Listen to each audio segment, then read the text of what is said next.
Pinagutos ni Pangulong Ferdinand R. Marcos Jr. na pag-aralan ng pagkakaroon ng legal office para protektahan ang mga pulis laban sa harassment at mga akusasyon. Suportado rin ng Pangulo ang planong right-sizing sa mga tauhan ng Philippine National Police. May report si Alan Francisco. Ipinag-utos ni Pangulong Ferdinand R. Marcos Jr. na pag-aralan ang pagbuo ng isang legal department sa Philippine National Police.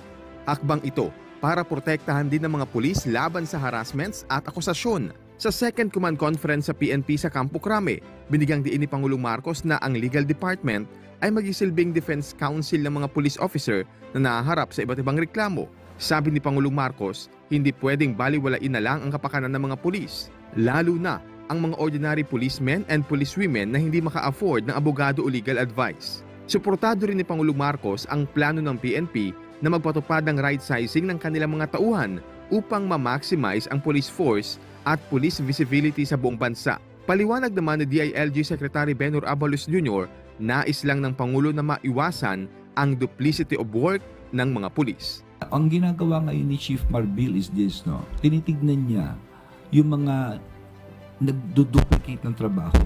For example, may sinasabi sa isang community relations, tapos yung function ganun din. Sayang naman pareho lang ng ginagawa. So, pag-isahin nila yung pati mga staff doon. So, nire-review nila each and every department.